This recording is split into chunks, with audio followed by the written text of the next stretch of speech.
오늘 저기 맡은 건 역대 상하사하고 다니엘서인데요. 제가 항상 강조하는 게 이게 첫 번째, 저희 이게 교회의 이게 표입니다. 너는 마음을 다하고 뜻을 다하고 힘을 다하여 네 하나님 여호와를 사랑하라. 이거 이제 저희들이 두 개를 붙일 수가 없어가지고 밑에 이렇게 대꾸가 있습니다. 원래 똑같은 신명기에 나오는 말인데 밑에 있는 말은 이제 저희들 시대의 은혜인데 네 하나님 여호와께서 내 마음과 내 자손의 마음에 할례를 베푸사 너로 마음을 다하며 뜻을 다하여 네 하나님 여호와를 사랑하게 하사 너로 생명을 얻게 하실 것이다 라고는 약속의 말씀입니다. 이 두 가지가 굉장히 중요합니다. 하나는 하나님께서 저희들에게 하라고 명령하신 거고, 하나는 하나님께서 해주시겠다고 약속하신 겁니다. 근데 두 번째 해주시겠다는 것은 아무나 해줄까요? 가만히 있으면 해줍니까? 아무나? 아닙니다. 첫 번째 말씀을 들고 열심히 기도하면서 가면서 하나님의 은혜를 구하고 우리 성령님께서 우리 마음껏 역사하시길 원하는 그런 사람들에게 해준다고 앞에 붙어있는데 이게 안 적혀있네요. 적혀있습니다. 잘 읽어보시면 적혀있습니다. 그런 사람들에게 내가 해준다. 그렇게 되면 여러분들이 잘 아셔야 될 게 신앙인 생활이 엄청 쉬워집니다. 점점. 점점 마음이 바뀌기 시작하면 신앙생활도 재미있고 마음도 편안해지고 행복해지고 더 잘 살게 되시고 하나님과 이게 상승작용을 일으켜서 잘 가야 되거든요. 이게 제가 볼 때 제일 중요한 신명기. 우리 교회 목사님께서 교회 표를 아주 잘 잡으셨다. 이렇게 생각합니다. 여러분들도 두 번째 약속의 말씀. 우리가 교회에 보면 이런 말이 있어요. 보면 예수님께서 이제 두 사람이 기도를 했는데 한 사람은 바리새인이 와가지고 나 이거 잘하고 잘해서 자기는 뭐 소정의 11조도 드리고 뭐 금식도 하고 막 이렇게 한다고, 한 사람은 와서 자기 가슴을 치고 참회라고 합니다. 내가 이렇게 못 살아서 좀 죄송합니다 이렇게. 근데 그게 무슨 마음이냐 하면 요 두 번째 마음입니다. 그런 사람들이 모여서 교회라고 하는 모이는 것은 그런 사람들이 와서 새롭게 힘을 받고 더 강해지고 더 좋아져서 세상에 가서 빛과 소금 역할을 다하는 그런 게 이제 구조되어 있거든요. 이 두 개가. 그래서 이 두 번째 말씀, 약속의 말씀을 꼭 외우셔야 됩니다. 근데 여기서 중요한 건 뭐냐면 마음의 할례가 뭐냐 도대체. 이걸 물으셔야 돼요. 마음의 할례를 해준다? 이게 무슨 소리지? 물론 이제 여러 가지 상징적인 의미에서 약속의 징표가 뭐 구원의 징표 여러 가지 약속이 있지만 실질적인 의미는 뭘 잘라내겠습니까? 뭘 잘라낼까요? 우리의 혼은 어떤 의미에서는 심장에 있습니다. 그거에 있어서 우리가 이 생을 살아오면서 만들어지는 어떤 잘못된 것들이 많이 있어요. 그런 것들을 잘라내는 겁니다. 그게 할례거든요. 그걸 통해서 마음이 이제 쉽게 말하면 선한 양심을 갖게 되는 우리 결과죠. 선한 양심을 갖게. 그게 왜냐하면 선한 양심이라는 얘기가 나와요. 신약에.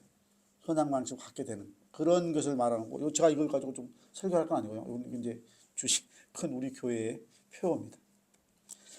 대충 이제 역대 상하까지 가야 되는데 성경을 시작해서 이제 리뷰를 좀 해줘야 되지 않을까 싶어서 옛날 자료를 좀 갖고 왔습니다.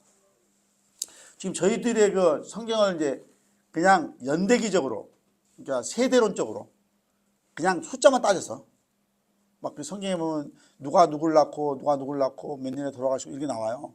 그걸 그냥 산술적으로 쭉 계산을 하면 사람들이 계산해 봤더니 대충 BC 4000년이 나옵니다. 이건 이제 가정을 아셔야 돼요. 가정이 뭐라고요? 성경에 나와 있는 그 연대순을 그대로 계산한 거예요. 누가 누구를 몇 살에 낳고 뭐 몇 살에 낳고, 그러니까 그게 간격이 없다 치고 쭉 합산을 하면 그러면 BC 4000이 나옵니다. 이게 세대론자들의 주장이거든요. 근데 받아들이고 안 받아들이고 이제 그건 여러분의 마음이고, 여하튼 뭔가 이게 연대순으로 보면 이거 관계가 있는데 그 앞에 시대가 얼마만큼 있는지를 또 모르는 거죠. 실은. 그러고 나서 이제 지금 우리가 약 6000년이 지났습니다. 6000년이 지났어요. 왜냐하면 4000년 지났고 2000년 지났으니까 6000년이 지났거든요. 그 대신 이건 이제 아담과 하와가 죄를 짓고 타락한 시기를 가리키는 거지 그 전에 연대는 어떻게 되는지 모릅니다. 하여튼 그렇다는 게 가정이 있다는 걸 생각하시고 들으셔야 되고, 그 다음에 뭐 하는 거냐면 제일 중요한 게 그 다음에 노아의 홍수가 언제 일어나냐. 왜냐하면 그때 노아의 홍수가 일어나면서 다 지워버립니다. 그 전에 싹 와이프아웃 시켜버렸어요. 하나님께서. 그게 대충의 BC 2000. 근데 여러분이 잘 생각해 보시면 우리나라가 단군이 언제 나라에 세웠다고 그러죠? BC 2333년에 되어 있습니다. 거의 흡사해요, 연대는. 그때 다시 이제 새로운 인류 역사가 시작돼요, 노아에서. 그게 나중 이제 연대 기적으로 계산하면 이번 BC 2300년 되고, 그때 마지막 한 60년간은 아브라함하고 겹칩니다. 노아가 왜냐면 오래 사셨어요. 그래가지고 그 연대를 재보면 재밌게도 아브라함이 한 60세 정도까지 때까지 살아요. 그래서 아브라함이 잘만 했으면 만날 수도 있었을 거예요. 자기가 들었으면. 하여튼 그런 거고. 그 다음에 시간이 지나서 이제 아브라함이 이제 이때쯤 2166년쯤 이제 태어나시거든요. 그러면서 이제 새로운 족장 시작이 됩니다. 이때는 지금으로 말하면 이제 세 개의 어떤 구약성에 나오는, 그러니까 왕과 제사장과 선지자의 직분이 하나로 통일되어 있었던 그런 시대입니다. 아브라함, 이삭, 야곱 쭉 같이 거쳐가죠. 그럼 이게 분화가 일어납니다. 삼중직이 분화되기 시작합니다. 다른 여러 개로 나눠지는데, 이게 대충 이제 가계도인데요. 여러분들이 대충 다 아실 거야. 뭐 데라, 여기서 아브라함이 태어나서 아브라함 밑에 이제 뭐 사라가 있어가지고 사라, 여기서 이삭이 나오고 일로 가는 겁니다. 족보가. 여기는 하갈은 여기 족보가 이제 이스마엘 이쪽에 있는 거고, 여기서 이렇게 내려가죠. 에서가 이제 에돔을 나중에 이루게 되고, 그 다음에 이제 야곱의 아들, 12아들이 이제 12지파의 근간은 되는데 정확히 일치하지 않아요. 근간은 되긴 됩니다. 이렇게 이제 12아들이 있었고, 그 다음에 여기서 이제 조금 이제 약간 변형이 일어나서 12지파가 됩니다. 가나안의 땅을 받을 때 12지파는 좀 달라져요. 뭐 그건 좀 상식으로, 좀 달라졌는데 어떻게 달라지냐? 구체적으로 물어보면 또 뭐 이렇게 읽어보시면 될 것 같습니다. 그래서 이제 이분들이 이제 여기서 이제 그 애굽으로 잡혀가죠. 이집트로 잡혀가죠. 거기서 이제 노예 생활을 한참 하다가 애굽을 나옵니다. 출합니다. 애굽. 그게 이제 시작돼서 이게 모세가 이제 시작된 거죠. 모세 시대. 모세가 이렇게 출애굽을 하고, 여호수아가 그 다음 지도자를 있고 이러면서 이제 이게 넘어가고, 그다음에 이제 이게 사사 시대가 들어옵니다. 사사들이 이제 저지스들이 삼손을 대표적으로 잘 아시는 여러분, 이때가 대충 이제 이 정도 됩니다. 그리고 이때 왕이 이제 들어서 이때부터 이제 분화가 일어나기 시작합니다. 실질적으로 이제 왕과 제사장, 요 앞에도 좀 일어났지만, 하여튼 왕과 제사장과 선지자가 완전히 삼중적으로 갈리는, 이게 대충 한 1000년 전입니다. 그게 우리나라로 말하면 지금 저기 삼국시대 훨씬 이전입니다. 삼국시대 훨씬 이전. 다윗이 이제 대충 이제 1000년이라고 생각하시면 됩니다. 1000년 다윗이 있고, 여기가 노아가 있고, 이렇게 쫙 있는 거죠. 2000년 있는 거고. 대충 그렇게 하시면 대충 세계 역사하고 대충 맞아떨어집니다. 솔로몬이 이제 이때가 BC 약 900년, 970년 이때가 되고, 그러면서 이제 이게 아시다시피 나라가 나눠지죠. 북이스라엘하고 이제 남유다하고 나눠져. 저희도 이제 그래서 이제 이쪽이 이제 어떻게 보면 이 남유다가 정통성을 계승한 거라고 봐야죠. 다윗의 후손들이 이제 계속 왕을 했으니까, 이게 나중에 이게 먼저 망하고 BC. 보통 이때가 그러니까 BC 600년 전, 석가모니가 태어나기 전입니다. 석가모니 500년 쪽이니까 바벨론에 의해서 이제 망합니다. 나중에. 요 위에도 이제 위에는 아시리아. 그러니까 그때 그 주변 세계 역사를 아셔야 되는 것이, 이스라엘 민족보다 큰 나라들이 처음에 이집트가 대표적인 나라였고, 그 다음에 이제 아시리아로 넘어가고 바벨론 넘어가서 그 다음에 다시 이제 페르시아 쪽으로 넘어가는 거죠. 바사라고 되어 있는. 그래서 이제 이 열왕기 상하서는 왕들에 관한 얘기입니다. 이제 역대 상하서하고 연결되어 있어요. 아시다시피 열왕기 상하서는 전체적으로 막 다 나옵니다. 북이스라엘도 나오고 남유다도 나오고 뭐 다 나옵니다. 근데 이 차이가 이게 약간 이제 지금 제가 오늘 해야 되는 게 역대 얘기 상하서인데, 여기는 이제 나중에 이제 적힌 책이라 창세기부터 시작되고 주로 남유다에, 아까 다윗의 후손들이 왕이 됐던 그 남유다를 조명을 하면서 대부분의 기록이 나옵니다. 여기까지가 지금 인트로덕션. 역대 상하서 보시면 제가 금방도 잠깐 말씀드렸지만 족보 얘기가 좀 나옵니다. 역대 상에 보면 기원과 정통성에 관한 얘기가 쫙 나옵니다. 그리고 이제 다윗 왕조의 통치가 좀 나오고, 그 다음에 아까 말씀드렸다시피 이게 바벨론에서 망하거든요. 근데 물론 이제 북이스라엘이 먼저 망하는데, 먼저 망하고 남유다가 망하는데, 남유다가 이제 바벨론에서 망합니다. 이때 바벨론은 이제 옛날 고대 바벨로니아가 아니고 신바벨론이죠. 이게 대충의 역사 상하서 구조입니다. 뭐 여러 가지 이제 뭐 비교를 하다 보면 이제 여러 가지 이제 열왕기 상하서가 아까 말씀 열 왕이란 건 왕을 열가는 거거든요. 무슨 왕, 무슨 왕, 무슨 왕, 무슨 왕. 역대도 뭐 그런데 기록하니까 쓰니까 이것도 수대 순으로 쭉 기록하는 거니까. 그래서 이제 누가 썼느냐 뭐 이런 것도 있고, 어떤 시각으로 썼느냐 이건 이제 저희 목사님이 주신 자료를 인용한 거예요.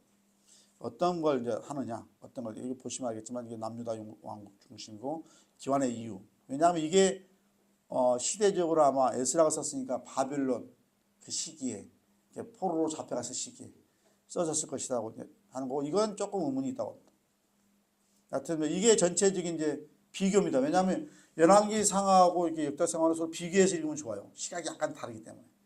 여기서 바라보는 시각하고 뒤에서 바라보는 시각이 약간씩 다르고, 어떤 경우는 좀 다른 것을 이렇게 스팟라이트 하니까 이렇게. 그거 나중에 읽으시면서 좀 비교해보면, 저는 오늘 그런 얘기는 많이 안 하거든요. 보시면 이제 뭐 다시 한번 말씀드리면 이제 유대 왕국의 역사, 바벨론 포로 70년. 우리나라가 35년, 원래 36년 했다가 35로 바뀌었죠. 약 2배 정도 됩니다. 70년. 이게 이제 바벨론 포로 생활했고, 이 내용이 이제 역사에 잠깐 기록되어 있습니다. 그리고 이제 그 다음에 이제 아까 제가 말씀드렸듯이 아까 주변 왕국이 아시리아가 이제 북이스라엘 망하게 한 나라, 남유다는 아까 아시리아 다음에 대국이 들어선 게 이제 바벨론이니까 바벨론, 그 다음에 이제 바사라고 되어 있는 페르시아가 이제 강국이 되거든요. 그 페르시아에서 이제 일어난 이때 이제 왕이 고레스 왕이 이제 기환조서 쓰면서 성경 재건축, 에스라고 그 다음에 이제 또 니헤미야, 학개 이런 분들, 저 순서는 좀 틀렸네요. 시대 순서 약간 학개 뭐 이런 순서대로 이제 그분들이 이제 다시 이제 성전 재건축 일어나는 그런 게 약간 있는데, 여기가 이제 그 신구약의 중간사라고 하는데 이게 신약과 구약이 비어 있어요. 연대가 약간. 이게 한 400년 정도 비어 있는데 이걸 갖다 새로운 약속과 옛날 약속, 이제 성경 두 권, 크게 두 권의 중간기 400년이 비어 있습니다. 이건 없고, 여기는 그러니까 기록이 없는데, 이때 뭐가 일어났냐 하면 페르시아 다음에 그리스, 그러니까 그리스가 강국이 되고 좀 있다가 로마가 강국이 됩니다. 로마가 강국이 되는 걸 여러분 알게 되면 이제 신약성서에 보면 로마가 나오거든요. 로마 시대 지배에 있었으니까 우리가. 그렇게 되면 크게 역사에서 서양에서 어떤 나라들이 이렇게 강국이었고 이스라엘 역사하고 어떻게 연결되어 있고, 우리나라 역사하고 연결시키려면 우리나라가 신라가 망하는 게 한 7세기 정도입니다. 통일신라가 되는 게. 그 이전이 이제 뭐 삼국시대, 그 이전에 부여 뭐 이렇게 된 거니까 저희도 맞추려면 그렇게 생각하시면 될 것 같고요. 다니엘에서는 이제 신구약 아까 말한 이제 그 아까 포로 잡혀갔을 때 바벨론 시대 이때의 인물입니다. 그리고 이제 이 사람들도 오래 살았어요. 바벨론이 페르시아한테 망하는 그런 이제 이쪽까지 해서 이 이제 고레스가 이제 기환조서를 쓰고 성전 재건축을 명하죠. 그때가 어떤 BC 500년, 538년 정도 됩니다. 그래서 예수님께서 당시 오셨을 때 그 성전은 이게 이제 고레스의 기환조서에서 만들어진 성전이거든요. 그 이전에 솔로몬의 성전은 이미 무너져가지고 그냥 다 망했고, 다시 세운 성전인데 그 성전이 옛날 성전보다 초라해서 막 울고 그랬던 장면이 나옵니다. 그 옛날 걸 기억했던 분들은 그 솔로몬의 그 엄청나게 잘 지어놓은 성전을 기억이 나서, 근데 그 성전을 나중에 예수님께서 태어나셨을 때 그때도 성전이 있었고, 그 성전이 이제 그 성전인데 거기서 나중에 예수님께서 다시 또 예언을 하시죠. 이 성전도 돌 하나 돌 위에 남지 않고 다 무너진다. 이게 나오는 게 이제 그때 지금 이제 성전이 완전히 무너졌죠. 없어졌죠. 다. 지금 뭐 재건한다는 얘기도 있습니다. 그런 말도 나오고 하는데. 하여튼 크게 이런 거고요. 이제 일단 상하서를 이제 잘 읽으시려면 이런 질문을 하는. 이게 왜 북이스라엘 역사는 빼버리고 왜 남유다만 적었어? 왜 그랬을까? 아니면 이게 근데 왜 또 남유다를 약간 좀 재밌는 표현을 쓰셨는데 목사님께서 뽀샵을 했다. 뽀샵 약간 뽀샵을 해서 적어놓은. 이게 왜냐하면 역대 그 상하기하고 그 열왕기 상하기를 이렇게 비교해서 읽어보면 약간 뽀샵 측면이 나옵니다. 그런 것은 나중에 좀 같이 읽으시면서 하면 좋은데. 그 다음에 이분들이 아까 제가 말씀드린 족보를 창세기부터 시작합니다. 다시 처음부터 쫙. 왜냐하면 그때 이제 바벨론 그 포로 시기에 정리를 했거든요. 그러면서 이제 일어나는 거랑. 그 다음에 뭐 여러 가지 이제 성전 중정 이런 얘기 나오는데 저는 뭐 이런 얘기는 그냥 여러분 공부하시면 학술적으로 알 수 있는 거고요. 뭐 자료 인용, 뭐 기도도 강조하고 왜 썼을까, 뭐 비교하고 뭐 이런 얘기가 나옵니다. 이건 이제 나중에 또 목사님께서 잘 얘기해 주실 테니까 저는 넘어가고. 저는 그거보다는 뭘 이게 이스라엘 민족들이 왜 그렇게 왕을 원했고 가나안에 들어서 왕에 있어서 어떤 식으로 타락해 가는지. 그걸 다른 시각에서 우리 이제 목사님도 많이 쓰는 시각인데 부부의 또 결혼으로 보는 이스라엘 민족들과 하나님의 결혼으로 보는 입장에서 어떻게 우리가 볼 수 있을까? 그리고 신약 시대에도 우리가 구약에 나와 있지만 이미 나와 있는 그 이런 이제 비유들이 많아요. 하나님을 지칭하는.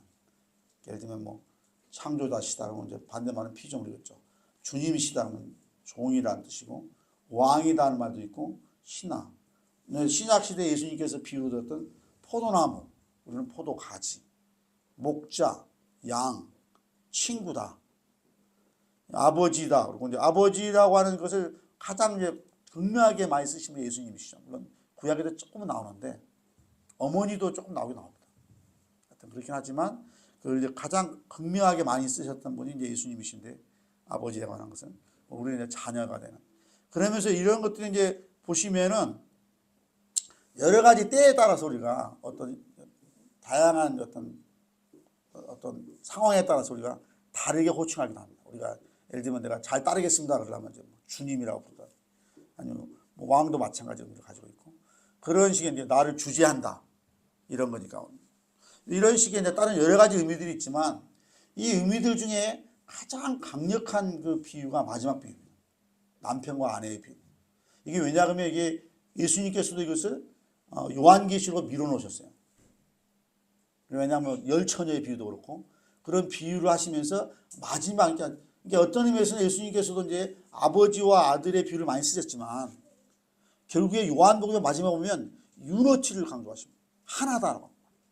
그게 하나가 극명하게 인간 세상에 드러난 것이 부부와 아내와 남편입니다. 결국은 예수님께서도 본인도 그 유너티를 말씀하고 싶었지만 이제 시대적 어떤 그런 상징성에 따라서 본인을 이제 자녀라고 부르셨고 아버지 아들이라고 부르셨고 신약 구약에 이제 내려오는 맥락에 따라서 그렇지만 여러분이 아셔야 될 것은 우리가 마지막으로 지향해야 되는 마지막 순간은 남편과 아내입니다. 하나님과 우리 관계, 예수님과 우리 관계, 신랑과 신부 거기서 유너티가 일어나는 겁니다. 확실하게 완전히 부부처럼 서로 가깝고 모든 것을 알고 이 모든 비유에 모든 것들을 포함할 수 있는 게 없습니다. 다 이거 하나입니다. 요걸 목표입니다. 이게 저희들이 그걸 아셔야 돼요. 이게 왜냐하면 그래서 요한계시록에 적혀 있는 거고 그 다음에 예수님께서도 미래를 말씀하셨던 거고 우리의 시대를 말씀하셨던 거죠. 그걸 하라고. 이게 중요한데 그 구약에도 이게 나타나요. 이 시각이. 우리 목사님도 그러시고 많이 이제 분들이 이걸 썼죠. 결혼의 역사로 보는. 근데 저도 이제 마찬가지입니다. 그 역사에서 조금 더 제가 다른 얘기를 해보고 싶어요. 이게 남편과 아내의 비유 중에서 보면 예를 들면 남편과 아내가 처음에 사이가 안 좋아지는 경우가 첫 번째 단계가 뭐겠습니까? 그냥 아내가 바깥으로 놔두는 거죠. 자기 남편 말고 뭐 다른 어떤 걸로. 나 이제 밖에서 이제 잘 돌아다니고 잘 노는 누군가를 따라다니고 좋아하기도 하고 뭐 이러면서. 그 다음에 뭐겠습니까? 밖에서 외도를 하는 겁니다. 나쁜 짓 좀 하는 거죠. 더 나빠지면 어떻게 되겠습니까? 집안으로 들어옵니다. 집안으로 들어오고 침실까지 들어옵니다. 그러면 이게 파국입니다. 마지막에 되는데 이스라엘 역사가 어떤 면에서 그렇게 적혀 있어요. 처음에는 밖에서 그냥 조금 뭐 이렇게 뭐 밖에 이렇게 성전, 쉽게 말하면 성전이라는 게 우리 마음이거든요. 밖에서 그냥 조금 뭐 사람들 만나면서 이렇게 하는 뭐 신들을 막 바알도 섬기고 막 그러다가 근데 밖에 있어요. 딴 데 가서 이제 섬기다가 또 성전에 와서 일요일 와서 성전에 와가지고 뭐 집으로 말하는 일요일. 이게 그렇게 말하는 이런 식으로 적혀 있거든요. 근데 그게 왜 그랬을까 한번 생각해 보십시오. 왜 그들이 바알을 그렇게 숭배했을까? 바알의 신은 원래 그 가나안에 보면 어떤 생산, 그러니까 농사를 원래 이 이스라엘 민족들은 농사 지은 사람들이 아닙니다. 목축을 했던 사람들. 근데 이 사람들이 이제 가나안에 도착해서 이제 농사를 지어야 되는데 이 농사를 지었을 때 이때 그 민족들 다 멸하라고 그랬는데 거기를 다 진멸하라고 그랬는데 진멸 안 했어요. 이게 큰 착오입니다. 이게 되면서 뭐냐면 뭘 생각하기 시작하면 이 사람들 바알을 섬겨서 수천 년? 어떻게 수백 년, 수천 년을 다 살았는데 거기 원칙에 따라서 바알을 섬기면서 그 농사의 신 뭐 이런 거니까 그렇게 살았는데 갑자기 우리 신은 조금 다른 것처럼 느껴졌을 거예요 아마. 왜냐하면 목축에 관계되는 거였고 전쟁의 신 뭐 이런 식의 느낌이 강했을 겁니다. 그러면 당연히 이게 바알을 섬겨서 하면 이 사람도 우리에게 뭐 농사를 잘 짓게 하는 뭐 그러면 근데 중요한 게 뭐냐 우리에게 주는 비유가 뭐냐 이거죠. 예를 들어 우리가 이제 기독교를 이게 받아들이기 전에 만나기 전에 세상의 원칙들을 많이 알아요. 직장에서 이렇게 하면 승진하고 뭐 이렇게 해야 되고 무슨 룰 같은 게 있어요. 이걸 따라야 되고 근데 교회에 딱 왔더니 이제 그러지 말라는 거예요. 그런데 그럼 내가 이렇게 돼서 나 세상을 잘 살 수 있대나? 이런 거 같은 거죠. 내가 정말 이렇게 해서 이 사람들 수천 년 동안 막 바알 신기면서 막 농사 짓고 잘하고 잘 살았는데 무슨 큰일 있었던 것 같아요. 굶어 죽지도 않고 잘 살았잖아요. 그럼 나도 이렇게 해야 되는 거 아닌가? 우리 하나님은 이거 아닌 것 같은데 옛날 하나님 보면 전쟁에서 나가서 이기하고 그다음에 목축에 관계되는 이거니까 이거 좀 뭐지? 이러면서 시작됩니다.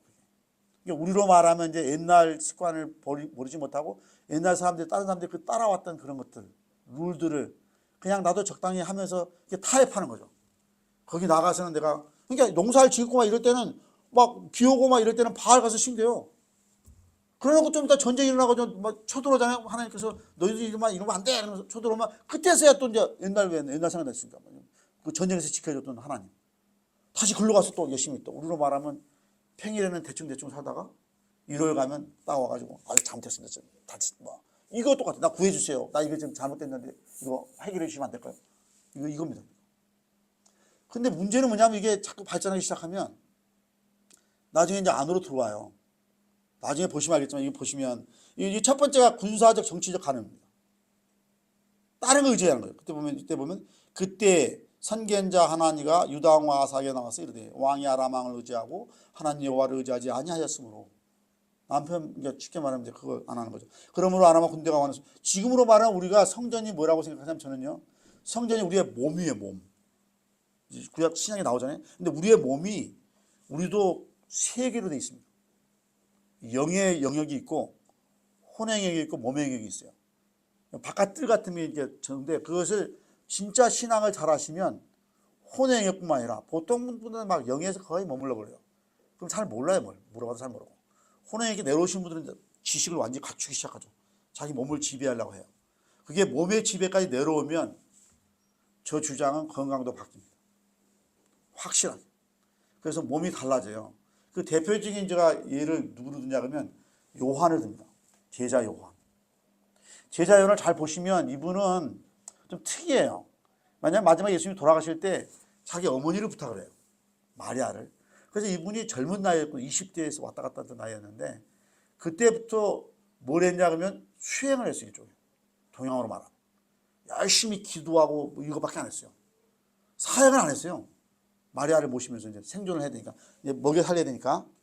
그렇게 하면서 이분이 몸이 엄청나게 바뀌어버립니다. 근데 제자분들은 돌아다니면서 막 일을 해야 되기 때문에 사역을 했기 때문에 그게 약해요. 물론 기적도 일으키고 뭐 예를 들면 바울도 막 배에 물도 안 죽고 이랬지만. 근데 요한은 그걸 엄청나게 오래니까 기쳐가지고 나중에 전설에 따라 보시면 이 사람이 완전히 몸이 바뀌었어요. 황제가 어떻게 할 수가 없었다니까. 그래서 결국은 밤모섬으로 유배를 보냅니다. 근데 그게 뭘 가르치냐면 제가 이걸 성경 구절을 내가 뭘 붙들고 기도를 했냐면요. 성경에 뭐가 나오냐면 뭐 믿는 자들은 뱀을 짓고 뭐 물려도 안 죽고 독약을 먹어도 안 죽는데요. 그래서 내가 어느 날 갑자기 나는 그럴 수 있나? 이렇게 물어본 거예요. 하나님은 저는 아직 아닌 것 같은데요. 저 믿는 사람이 있어. 나 믿는 사람 굳게 믿고 있는데 이러시면 안 되지 않습니까? 이거 나 먹으면 죽을 것 같은데. 그랬더니 하나님께서 제가 묵상을 깊이 했더니 하나님께서 보여주신 게 이겁니다. 너가 아직 더 가면 그럴 수도 있다. 라고 하는 가능성을 열어주는. 제가 봤을 때는 우리 기독교가 참 좀 마음이 아픈 게 목표를 너무 낮게 설정했어요. 목표가 정말 높거든요.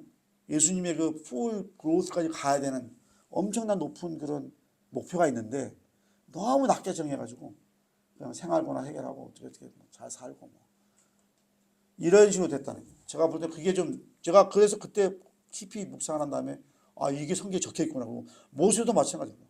산에 올라갔더니 막 몸이 바뀌어요. 하나님을 너무 가까이 대하니까.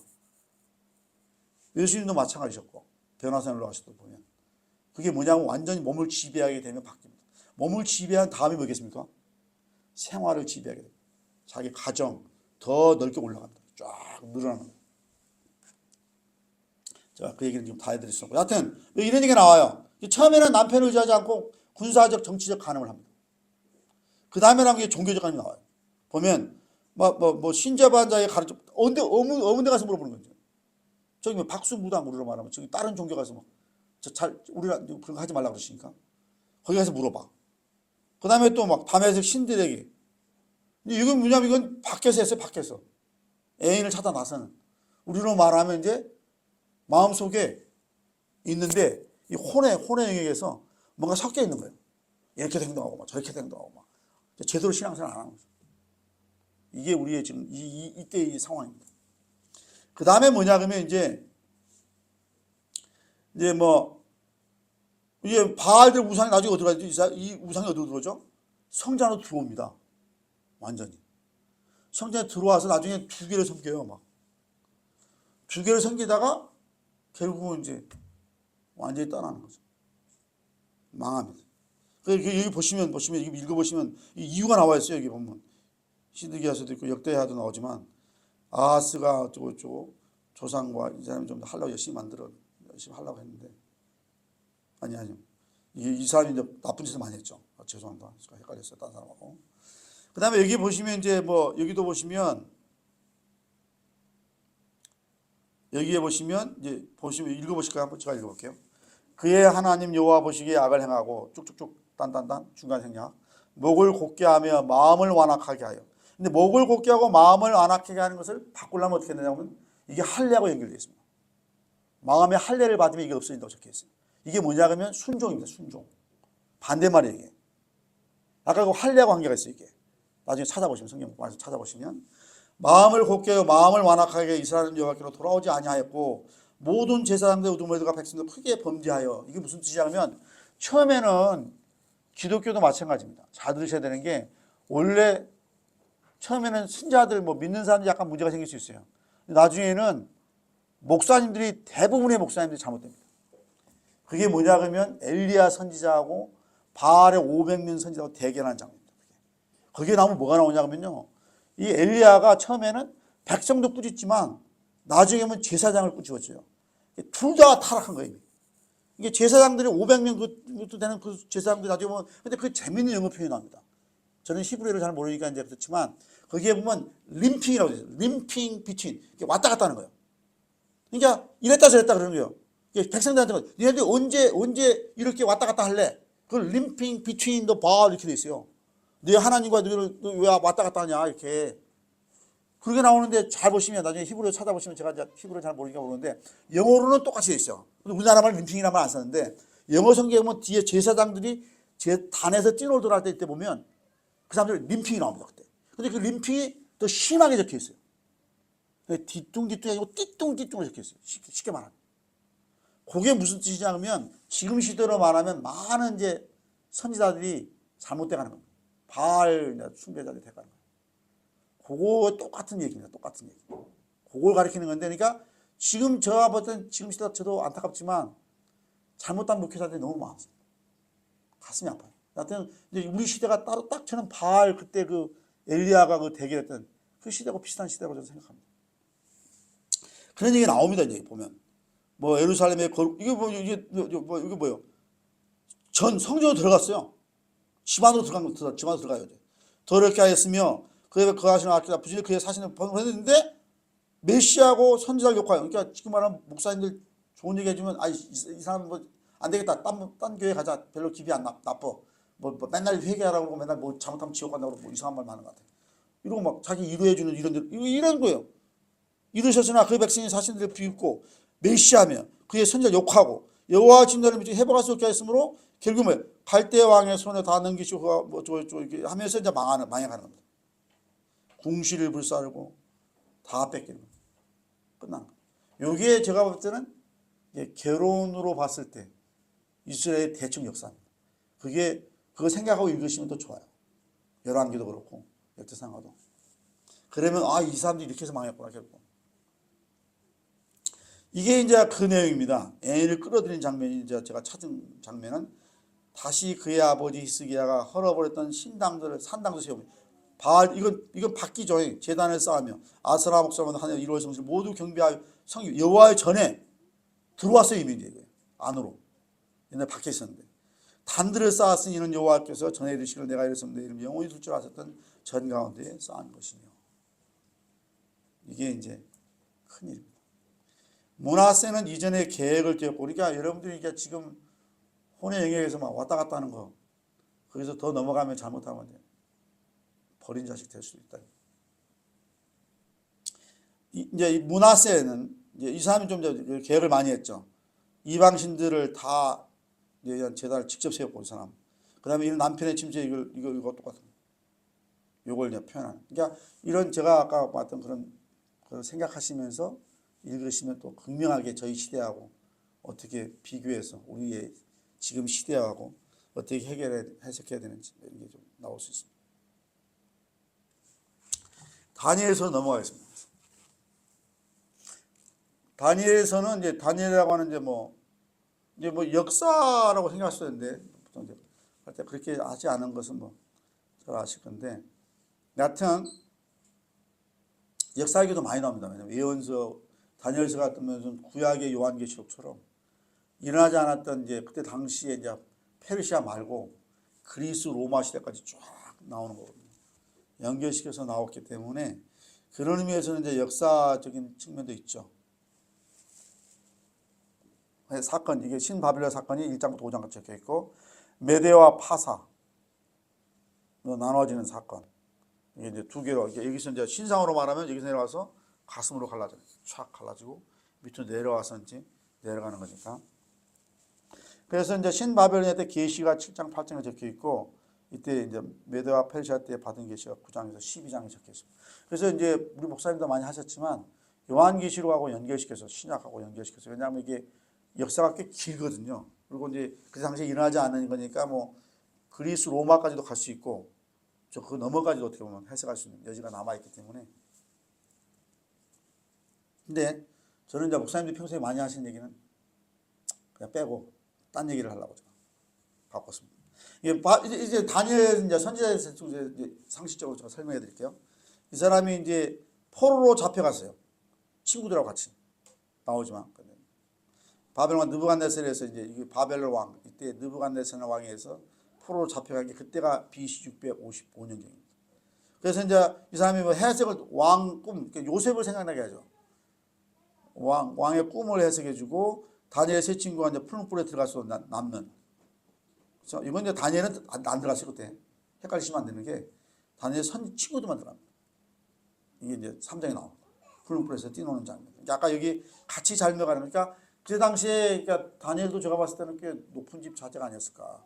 귀족 자제가 아니었을까 이게 생각하는데 왜냐하면 이제 음식을 막 잘 주고 그랬으니까 왕이 바벨론 왕이. 그래서 느부갓네살 왕 얘기를 하고 나중에 이제 이 사람 후임 벨사살 왕의 잔치가 나오고 이때 이제 뭐 손가락 글씨가 나타나죠. 벽에 쓰이고. 그 다음에 이제 다리오 왕에서 이제 사자굴에 경배 안 했다고. 이거 이제 직접 다니엘이 사자굴에 들어가서 살아나오는 장면. 그 다음에 여기는 이제 꿈입니다. 미래에 관한 예언에 관한 책들이 이렇게 적혀 있습니다. 이런 것들이 이제 막 보면 이제 짐승으로 나오죠. 대충 이렇게 해석할 수 있습니다. 대충 목사님들도 좀 많이 하셨던 내용이 한데 하여튼 이런 식으로 되어 있는데요. 저는 이거보다 좀 다른 관점으로 여기까지 먼저 하고요. 이건 이제 어떤 의미에서는 선지서의 특징이 약간 있죠. 특별히 또 미래에 대한 예언도 있고 하나님 나라 왕국에 대한 예언도 있고 그러니까 그렇지만 이제 성문서로 보통 구분을 많이 합니다. 그리고 이제 내용은 이제 프로기에 이제 뭐 역사 계시 후련일지 그러니까 자기가 겪은 일 중심으로, 그죠? 뭐 친구들하고 또 뭐 자기 얘기도 나오고 이렇게 하면서 그런 것과 이제 역사 계시. 그 당시에 이분이 이제 역사에 관심이 많으셔가지고 계시를 해주는 걸 받는 거죠. 이게 그래서 이게 관심사가 이거죠. 성경 중동 그리고 이걸 다 깨달았던 사람이에요. 에레미야 선지자가 말했던 것도 깨닫고, 이건 70년 지나면 돌아가는구나. 근데 뭐 이제 안식교에서만 했으니까 이건 다 쳐요. 이걸 이제 이것도 목사님 자료인데 광야 생활하고 바벨론 생활을 이제 비교하는 장면이에요. 왜냐하면 어떤 면에서는 비슷해요. 자기 나라도 없고 이건 이제 광야에서 떠돌면서 살던 시대고 이건 쫓겨나가지고 이제 가나안에 쫓겨나가지고 이 가서 이제 살아온 사상이니까 비슷하죠. 광야 생활 바라보는 대상은 뭐 이때는 이겼지만 이방원과 우상을 바라보게 되고 이건 40년인데 70년이 되고 그 다음에 이건 훈련생 이건 이제 잡혀간 사람 숫자입니다. 이건 뭐 그렇고 이건 이제 그때 당시에는 어디죠? 여기는 거의 사람이 없었던 막 사막 비슷한 곳을 헤맸기 때문에 광야를 헤맸고 이때는 이제 바벨론 최고 문명이었어요. 그러니까 우리로 말하면 이게 더 가깝겠죠. 요거보다 어떤 면에서 왜냐면 우리가 지금 여기 살고 있으니까 지금 이제 엄청나게 문명이 발달했으니까 그래서 이제 뭐 이런 원망에서 순종으로 가는 훈련 내용이고 이제 하나님께서 훈련시킨 건데 결단에서 확신으로 가는 레이기에 이제 적혀 있는 것들 이것도 이제 레이기 전체 훈련 이렇게 볼 수 있습니다. 비교해 놓은 거니까 좀 상식적으로 아시면 좋습니다. 이제 보시면 다시 이제 조금 말로 설명한 게 이건데요. 이제 제 친구를 본 유다 일부 귀족 포로 잡혀갑니다. 그때 같이 잡혀갔던 거죠. 그 다음에 이제 아까 두 번째 친구하고 왕이 항복하고 이제 두 번째 포로로 잡혀가죠. 1차 포로들 11개 화에 적힌 기원전 이제 세 번째로 침공해가지고 완전히 하고 이제 시드기야 왕이 이제 잡혀가죠. 남유다 왕이 멸망하게 되죠. 바벨론에서 멸망되고 그 다음에 이제 538년 이때가 이제 좀 있다가 이제 여기 바벨론도 망하죠. 페르시아 제국에서 고레스 왕이 바벨론 정복하고 사람들에게 이게 이제 바사 페르시아의 약간 이제 고레스 칙령 그래서 이제 기환 시작되고 성전 재건축이 일어납니다. 그때 같은 기원전 이때는 500년 그리고 이제 좀 지나서부터는 이제 공백기가 나오죠. 400년 공백기가 나오죠. 신구약 중간. 뭐 이건 요약이고요. 그리고 이제 아까 그 70년 예언 그게 예레미야서 해석된 게 이게 보면 70년이 차면 내가 너희를 돌보고 내 선한 말을 내게 성처에 넣으시고 돌아오게 하리라 라고 하는데 이거 두 번 됐네. 잘못됐네. 그 다음에 이게 이제 아까 이제 그 다니엘서에 나오는 이제 금신상 여기가 이제 바벨론이죠. 이게 이제 메데와 파사로 나눠지는 여기가 두 번째 가슴이고 헬라, 뭐 철, 로마 이게 이제 좀 내려오는 여기가 우리 시대가 거의 이제 뭐 여기 밑이라고 저는 생각하는데 열바가락 뭐 시대 뭐 이런 얘기가 나오니까 이때가 나오고 이때 이제 뜨인 돌이 와서 이걸 인간이 만들어 놓은 쉽게 말하면 The Kingdom of Satan 그 왕국이 이제 완전히 무너지는 마지막 심판 이렇게 되어 있습니다. 근데 저는 이제 오늘 하고 싶은 얘기는 정작 이게 아니고요. 기도에 나타난 이상한 게 나옵니다. 다니엘서에 보면 좀 해석하기 쉽지 않은데 읽어보시면 그가 내게 이르되 다니엘아 이게 이제 누가 와서 이제 말하는 거예요. 가브리엘이 그가 내게 이르되 다니엘아 두려워하지 말라 내가 깨달으라 하여 네 하나님 앞에 스스로 겸비하게 하기로 결심하던 첫날부터 내 말이 응답받았으므로 내가 네 말로 말미암아 자기가 소식을 전해서 온 거예요. 근데 바사 왕국의 군주가 20일 동안 나를 막았으므로 내가 거기 바사 왕국의 왕들과 함께 머물러 있더니 가장 높은 군주 중 하나인 미가엘이 와서 나를 도와주므로 이게 뭐냐 하면 하늘의 전쟁이 잠깐 나옵니다. 그러니까 다니엘이 이제 신약에 따르면 하나님은 세 번째 하늘에 계십니다. third heaven에 있어요. 왜냐하면 이제 그 성경에 적혀 있으니까 내가 셋째 하늘에 올라갔는데 하늘 만났다. 구절이 나오기 때문에 그 말고 이건 이제 이가 내려와서 전쟁이라는 거예요. 이 바사 왕국의 군주가 누구냐 하면 프린스라고 적혀 있는데 이게 뭐냐 하면 실은 영적 존재긴 한데 누군지는 정확히 몰라요. 그렇지만 이때 당시에 바사 왕국을 지배했던 영적 존재입니다. 그러니까 사탄의 뭐 쫄개거나 뭐 사탄이라고 생각할 수도 있고 하여튼 뭐 그런 건데 이게 프린스 오브 더 퍼시아 이게 나옵니다. 그 말은 무슨 말이냐면 이 세상 왕국에 이 세계관에 따르면 세상 왕국에 영적 존재가 있는 거예요. 그래서 옛날 그러니까 뭐 이스라엘 민족들 옛날 사람들이 생각했던 것도 얼마나 일리는 있어요. 이 나라의 싸움을 뭘 봤죠? 신들의 싸움을 봅니다. 신들이 전쟁을 해서 싸웠다. 얘가 여기 이겼다. 뭐 이 신이 더 높은 것보다 생각보다 이렇게 그런 세계관과 연결되어 있는 말입니다. 근데 이걸 신약에서는 뭐라고 하냐면 이 세상 임금 이런 말이 나옵니다. 예수님께 직접 말씀하시고 이 생과 임금이라는 얘기 나오고 그게 근데 그게 누구냐 하면 이제 사탄을 말하는 거죠. 이 왕국들 중에 왕국의 제일 우두머리 세상 왕국 쉽게 말하면 이제 우리로 말하면 고려 조선 뭐 이런 모든 왕국들의 실질적인 어떤 그렇지만 그 왕들조차도 기독교의 세계관은 선악이 완전히 동등하게 대결하는 것은 아니고 이걸 허용해 주는 하나님이시고 밑에 그게 이제 그렇지만 어떤 의미에서 이게 고난이 넘어간 거예요. 사탄한테 우리 조상들이 잘못해가지고 어떤 룰에 따라서 넘어가는 겁니다. 하나님 모든 것을 관장하게 하시지만 룰에 따라서 넘어가는 거고 그걸 회복하는 것도 그 룰에 따라서 어떤 규칙에 따라서 회복을 해야 됩니다. 우리가. 이게 20일 동안이나 못했다는 거 자기가 전쟁. 그럼 저는 이렇게 물어봐요. 성경에 보면 세 번째 하늘은 적혀 있는데요. 두 번째 하늘이 뭔지 첫 번째 하늘이 뭔지는 안 적혀 있습니다. 근데 중요한 단서가 있어요. 제 말이 꼭 맞다는 건 아닌데 중요한 단서가 뭐가 나오냐면 하늘에 보면 그들이 자기의 처소를 뺏겼어요. 그 말은 뭐냐 하늘에서 쫓겨난 거예요. 쫓겨나서 어디로 내려갔다 나와요? 땅으로 내려갔다 오셨어요. 땅으로. 근데 땅으로 나는데 우리가 보이나요 지금? 안 보이잖아요. 우리가 보는 것은 지금 우리의 오감각, 오감각을 확대한 과학의 디텍터들 그런 걸로만 볼 수 있는 그거밖에 없잖아요. 거기 안 잡히잖아요 아무도 영적 존재들이.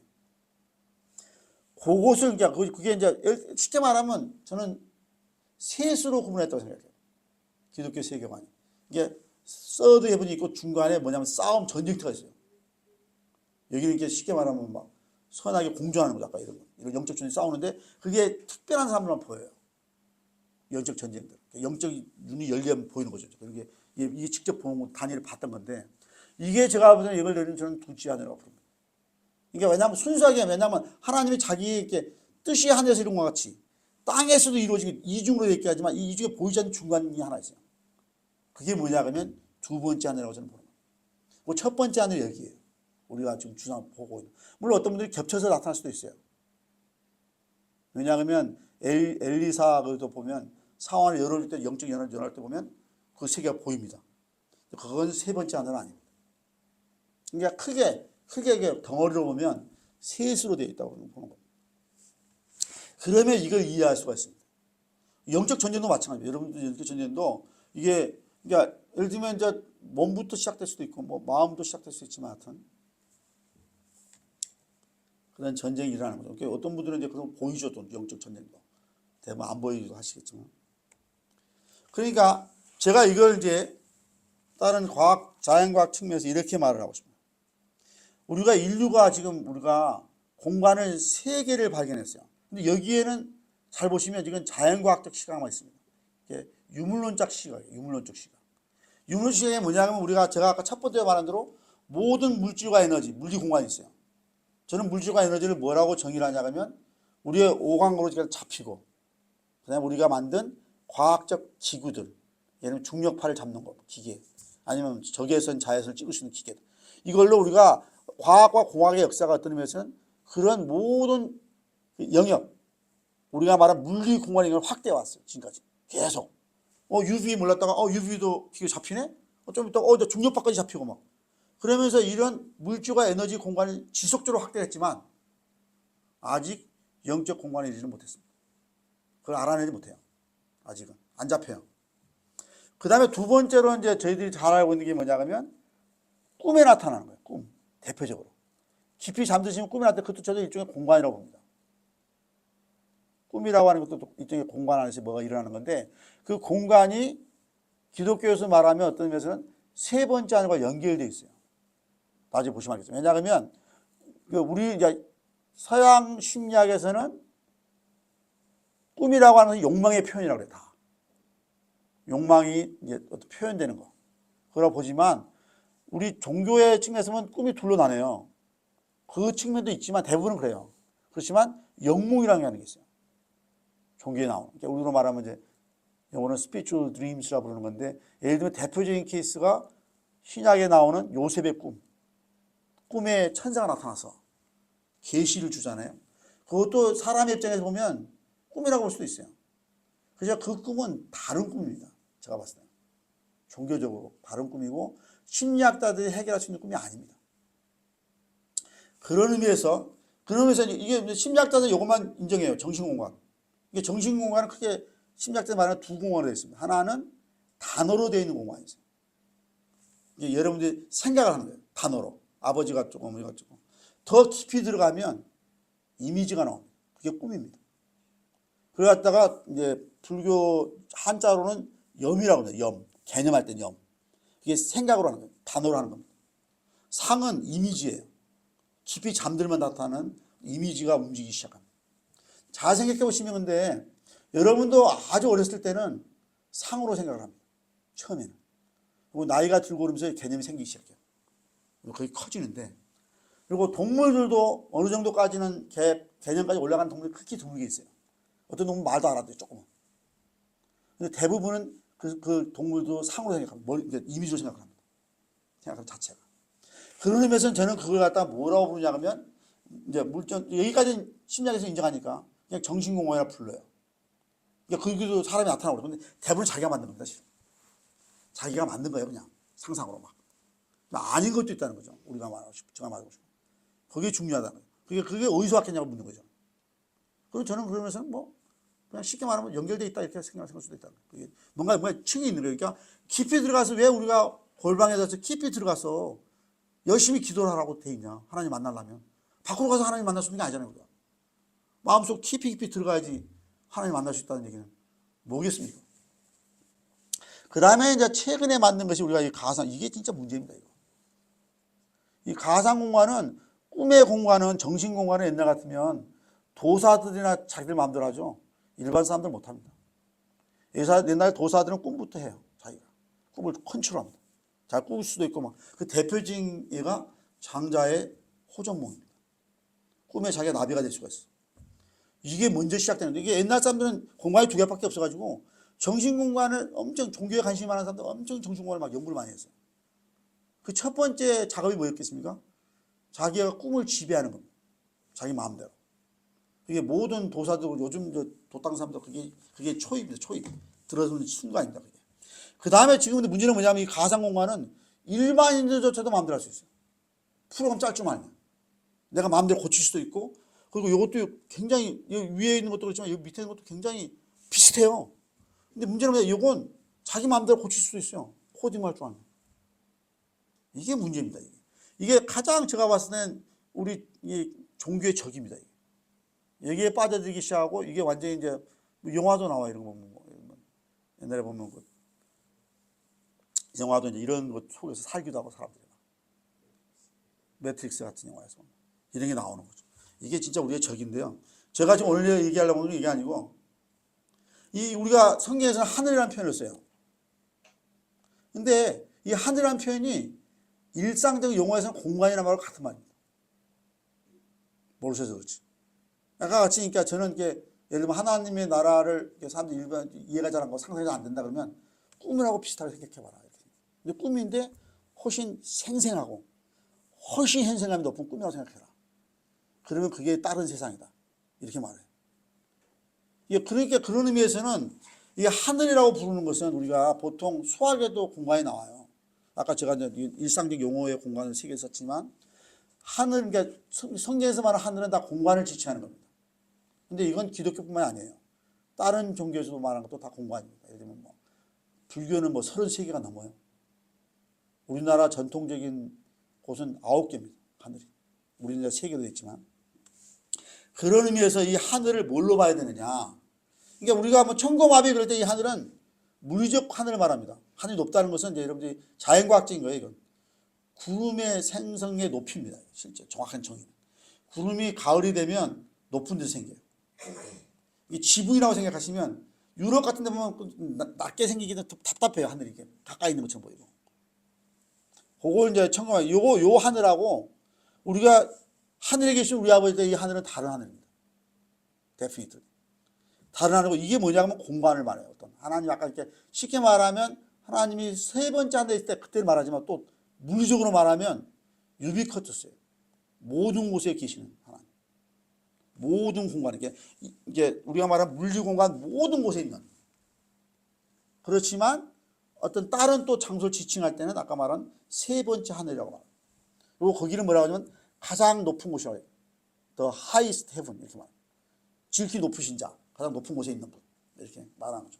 그런 의미에서 말하는 그런 의미에서 이 하늘을 일단 제가 첫 번째 말씀 드린 뭐냐면 공간으로 이해를 하셔야 돼요. 근데 이 공간이 아니고 뭔가 꿈처럼 뭔가 또 있을 수 있는 공간들이 많아요. 그런 것들을 가리키는 거다 이렇게 보셔야 됩니다. 그래야지 두 번째 하늘도 이해가 됩니다. 그렇지만 이제 아까 그런 성경 구절을 보면 제가 봤을 때는 그건 싸움터입니다. 전쟁하는 것입니다. 이게 아까 제가 말씀드린 건데 이게 이제 신학에 유일하게 한 군데 딱 적혀 있어요. 바울 선생이 쓴 건데 자기 얘기입니다. 실은 자기 얘기. 뭐 그렇게 알고 있고 다 또 역사적으로 그렇다고 학자분도 얘기하시니까 저는 약간 인용하는 건데 내가 그리스도 안에 있는 한 사람 안에 자기 얘기예요. 그는 14년 전에 셋째 하늘에 third heaven 그러면 논리적으로는 당연히 그러면 첫 번째 두 번째도 있었겠네 이렇게 나오는 거죠. 그가 몸 안에 있었니 몸 밖에 있었니 나는 모르거니와 하나님은 아신다. 내가 이런 사람 안 오니 그가 낙원 이게 패러다이스라는 얘기입니다. 이게 우리가 지금 여러분들이 죽으면 어떻게 되느냐 정통 신학에 따르면 패러다이스 먼저 갑니다. 거기서 쉬는 거예요. 그다음에 나중에 부활할 때는 다른 겁니다. 이 패러다이스에 있는 몸하고 이 부활의 몸은 다릅니다. 하여튼 그게 이제 낙원으로 이끌어 가서 그러니까 여기 낙원이 어디서 나오냐 그러면 그때 예수님께서 십자가에 못 박혀 돌아가실 때 오늘 내가 나와 함께 낙원에 있을 것이다라고 하는 그 단어 같은 단어. 그걸 말하는 거예요. 그건 이제 그거 부활에 관한 거니까 이건 이제 근데 이걸 왜 했느냐 이게 이제 세 번째 하늘 이게 이제 우리의 세계관을 열어줬던 저한테 기독교의 세계관이 도대체 뭐냐. 저도 고민을 많이 했습니다. 이게 도대체 뭔 말이지? 뭘 얘기하려고 하는 거야? 그랬을 때 이게 무엇인지를 정확히 확실하게 저한테 줬던 단어가 있다. 세 번째 하늘에 이끌어야 돼. 근데 성경에 보면 하늘에 하늘일지라도 닮지 못한다는 말이 나옵니다.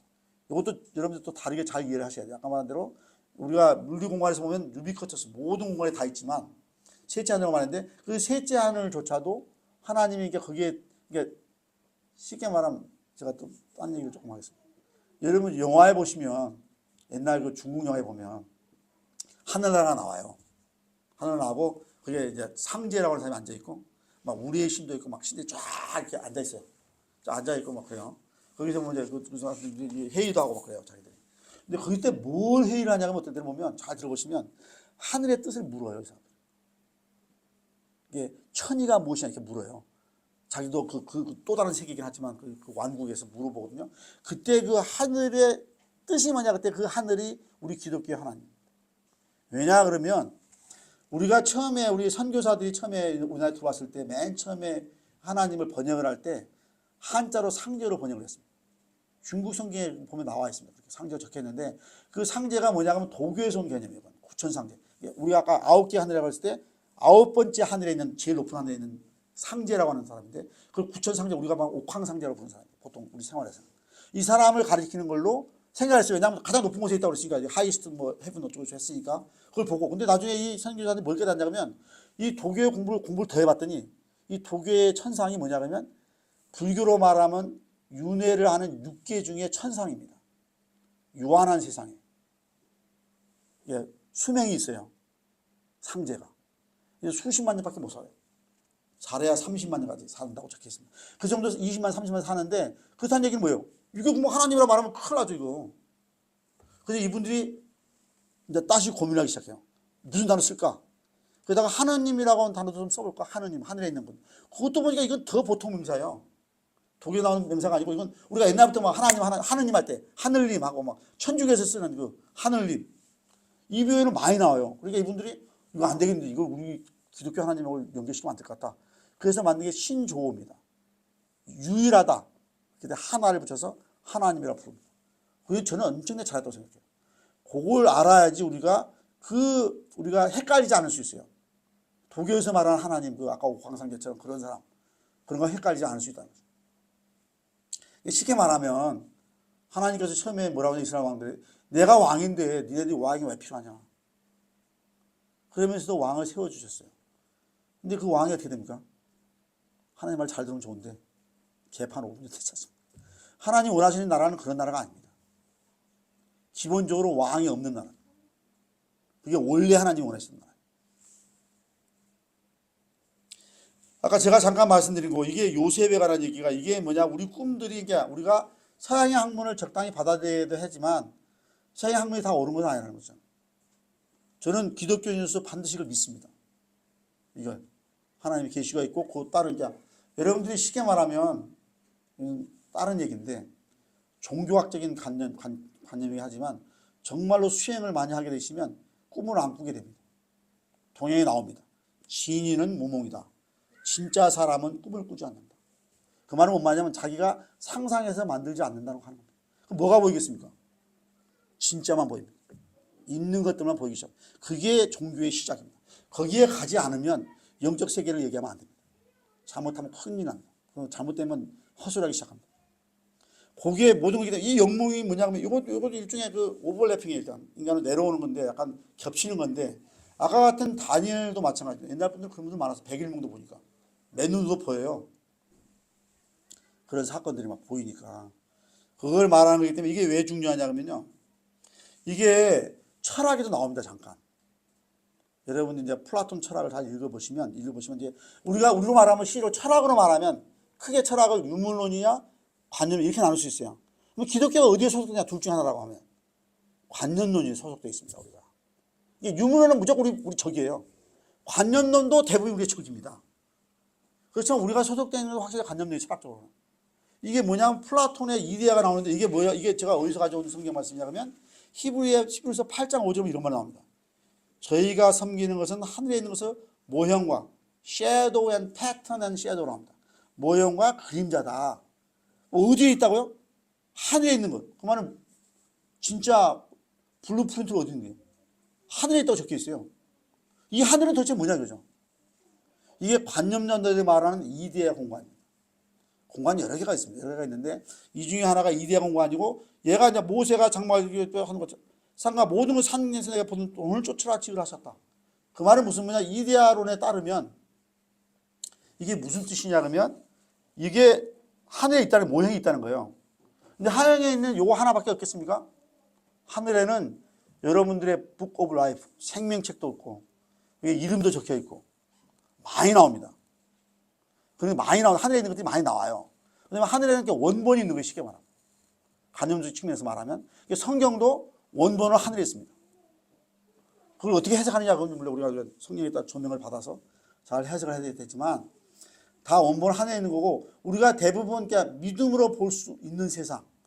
그래서 그 믿음이라고 하는 게 성령과 연결되는 거고 그 성령을 통해서 우리가 그게 일종의 자연과학적인 측면에서 말하면 성령이 미디엄 같은 겁니다. 뭔가 연결시키는 빛처럼 빛이 있어야지 우리가 보는 것처럼 그 성령이 없으면 하늘의 것을 알 수가 없습니다. 성경에 적혀 있어요. 성령에 의해서 우리가 하늘의 모든 깊은 것까지 다 알 수 있다 이렇게 적혀 있거든요. 그게 이게 자연과학적 측면에서 보면 미디엄의 일종의 빛처럼 그게 없으면 우리가 안 보입니다. 아무것도. 그리고 잘못하면 그게 이제 변형돼서 보일 수가 있어요. 디스토션인데 그게 뭐냐 하면 그게 악령들의 역할입니다. 말을 바꾸고 형상을 바꿉니다. 제대로 된 걸 안 보면 이제 잘못될 수도 있는 거죠.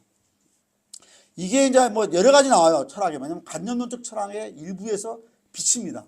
완전히 똑같진 않지만. 그걸 이해를 하시고 보시면 좀 더 이제 철학을 보시면서도 얘네들 나편에 좀 가까운지, 얼마나 가까운지, 아니면 얘네는 아주 헛소리를 하고 있는 건지, 뭐 이런 걸 알 수가 있어요. 그게 이제 제가 말씀드리려 하는 거고. 그래서 제가 봤을 때는 아까 여기 보시면 자연과학적으로는 그냥 이 세 개 공간밖에 없습니다. 물리공간, 정신공간, 가상공간. 그래서 제가 이렇게 물어봐요. 학생들한테. 좀 쉬었다 할까요? 아니면 계속해도 되나요?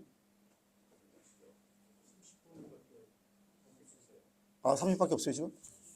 알겠습니다. 빨리 끝내겠습니다. 아, 11시까지예요? 아, 10시 반까지예요? 아닌데? 그런가? 알겠습니다. 하여튼, 죄송합니다. 지금 맞추겠습니다. 하여튼, 이 정신공간을 보통 이제 자연과학에서 이게 정신공간이 뭐냐 하면 쉽게 말하면 논리공간, 논리로 생각하는 거잖아요. 여기에 들어있어요. 그렇지만 제가 봤을 때 이게 이제 기독교, 그러니까 예를 들면 로봇과 같은 인간과 같은 로봇을 만들 수 있겠느냐? 여기까지는 가능합니다. 그 다음이 문제입니다. 그다음. 저는 인간은 훨씬 더 구조가 다르다고 생각한 건데, 그게 제가 이제 오늘 말씀드린 것 같은 게 이겁니다. 뭔가 아까 제가 말씀드린 영몽은 이거하고 관계가 있습니다. 실제 이건 다 나옵니다. 어딘가. 그렇지만 여기에 나온 계시도 저도 종교를 둘로 나눕니다. 계시 종교가 있고 인간이 하나님을 찾아가면서 만들어진 종교가 있어요. 대표적인 불교입니다. 뭔가 궁극적 존재를 찾아가면서 만들어져 자기들이. 그래도 비슷하게 비슷한 측면도 있어요. 고등 종교들 비슷해요. 서로 비슷한 것도 많은데 하여튼 아까 제가 말했던 것이 이겁니다. 요거까지 믿어요. 보통 물리학자들도 다 사고하고 논리하고 뭐 어쩌고 저쩌고 여기까지 믿어요. 근데 안 믿는 게 뭐냐면 요걸 안 믿어요. 이게 쉽게 말하면 이렇게 물어보는 질문이죠. 자연과학의 법칙, 수학적 원리는 인간이 만드는 것인가 아니면 발견하는 것인가? 이렇게 물어보면 요즘도 뭐 학생들 절반 이상이 발견한대요. 그래서 내가 그 다음에 뭐라고 물어보면 아세요? 야, 어디 있는데 네가 발견할 거야? 그렇게 물어보면 아무도 답을 안 합니다. 어디에 있길래 그게 네가 그것을 발견할 수 있느냐? 이렇게 묻는 거죠. 챗GPT에 물어보면 알 수 있으면 물어보시면 챗GPT는 저보다 모릅니다. 제가 유일하게 챗GPT하고 모든 AI 머신을 이기는 게 딱 두 분야입니다. 하나는 종교, 하나는 저 수학 분야. 수학 분야 제가 더 잘합니다. 걔보다. 당연하죠. 아니 그거 안 되면 큰일 나요. 지금 수학도 다 뺏길게. 내가 그럼 지금 날아갈게요. 벌써. 그건 아닙니다. 여하튼 이게 여기 보시면 저는 이제 이게 그와 관계가 있어요. 그러니까 직지나 직관이라고 부르는 게 있어요. 사람들이 말을 해요. 근데 직지나 직관은 어떤 사람들은 그냥 사고가 엄청나게 빨리 일어난 거 아니에요? 갑자기 막 논리적인 사고를 막 건너뛰어가지고 막 생각이 빨리 일어나가지고 결과가 딱 나온 거 아니에요? 그걸 말하는 거 저는 그걸 직관이라고 말하지 않습니다. 실제로 보는 걸 말해요. 어떤 공간에 있는 것을 자기가 직접 인지하는 거예요. 바로 답을 딱 아는 게 바로 알아볼 수 있어요. 이게 답이구나. 이렇게. 이게 쉽게 말하면 여러분들이 열심히 기도를 해가지고 나는 구원 받은 거야, 못 받은 거야. 연락에 기도했더니 어느 날 갑자기 확신이 딱 나타났어. 이게 뭡니까? 여러분이 보았다고 말할 수도 있어요. 가서 보시면 진짜 있네. 북 오브 라이프에 내 생명책에 적혀 있네. 이러면 이제 완전히 확신하게 되는 거죠. 나 문제가 없구나. 근데 거기는 기독교에 나오는 게 아닙니다. 다른 유사종들도 다 똑같은 얘기가 나와요. 하여튼 이게 이렇게 돼 있다고 저는 보여요. 이 위가 이제 아까 여기도 인간이 할 수도 있어요. 여기도 요 공간도 인간이 만들 수도 있습니다. 어떤 사람들. 요 위의 공간도 만들 수도 있어요. 실수는.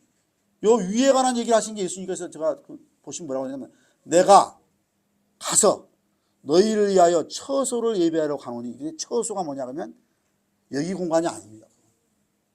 다른 걸 말하는 거죠. 거기에 오면 거기에 되면 이제 데려가시겠다는 얘기인데 하여튼 그런 것은 기독교만 있는 게 아닙니다. 다른 공간을 말하는 거예요. 물론 여러분하고 심상하고도 관계도 있고 여러 가지 연결되어 있지만 하여튼 그렇다는 겁니다. 그런 의미에서 저는 지금의 그 로봇 만드는 물질론자들은 유물론자들은 여기까지밖에 안 믿습니다. 이게 끝입니다. 여기에 없다고 생각해요 그냥. 그리고 학문적 영역에서 이게 안 들어옵니다. 진짜 전기전이나 2인전 읽으면 잠깐 나와요. 내가 뭐 꿈에 봤다든지 아니면 내가 예를 들면 뭔가 받아서 확신이 든 거예요. 이게 맞는 거구나 이게. 그러면서 뭘 찾아요? 그 사람들은 반대로 논리적인 걸 찾아요. 내가 뭐라고 써야지 이게 이 논문에 실을 수 있지? 그 영화가 대표적인 영화가 라마누잔의 얘기입니다.